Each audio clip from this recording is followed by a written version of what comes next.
Justin Bieber. Dan Kish of the Institute for Energy Research joins us now, along with Susan Casey Lefkowitz of the National Resources Defense Council. And appreciate both of you taking the time to be with us. Susan, let me start with you.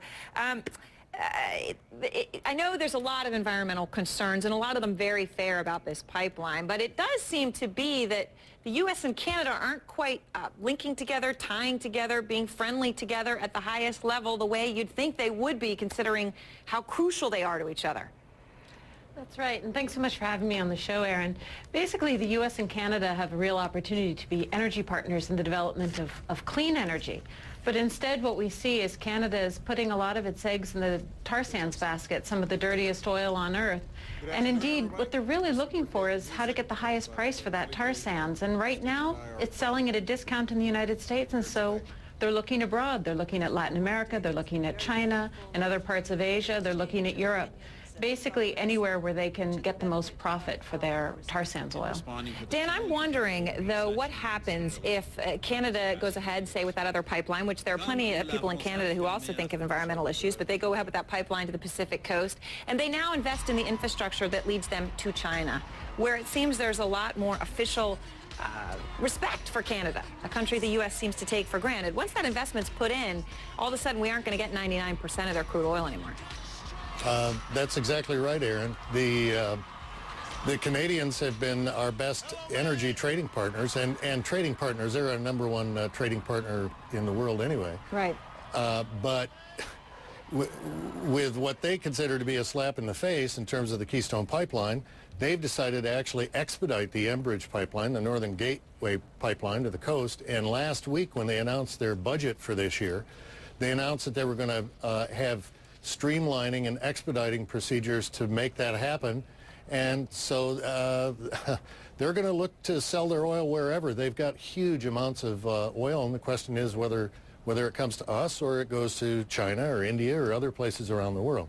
Susan, a question about the pipeline specifically. I understand your issues with the tar sand oil and the damage that does, and obviously that's terrible for Canada. But the pipeline itself, aren't there ways, I understand Ted Turner says he has a lot of problems with the pipelines because the tar sands oil needs chemicals and high pressure to move along a pipeline, so there's a higher chance of rupture. But isn't that something, for example, that could get fixed? That the people who are on the left and the right of this issue could say, we will, for example, build a thicker pipeline? There's a lot that we don't know yet about the dangers of transporting raw tar sands in a pipeline, but what we do know is that it's more likely to leak, and once it leaks, it's harder to clean up. Rather than trying to find solutions for that, better is if we look towards cleaner energy solutions. We can really do better than increasing our imports of tar sands. We have a lot of other options for our energy needs. And when you look at Keystone XL, the irony here is that this isn't even a pipeline meant for the United States. It's one more pipeline that Canada is trying to build in order to export tar sands out onto the world market where they can get a higher price. Now, interesting points in that. They would say obviously it's for Gulf Coast refineries, which could serve both the United States as well as southern markets. But also to your other point, we don't have the ability, green energy-wise, right now to replace the amount of oil the U.S. consumes per day. And we won't for any time soon, even if all of the investment went in that direction. That's right, and what's interesting here is that this is really an issue not about how much oil the United States is currently consuming or currently getting, but about where the growth is. Is the growth going to be in clean energy, or is the growth going to be in dirty energy? Are we going to be moving forward or backwards in terms of our energy needs?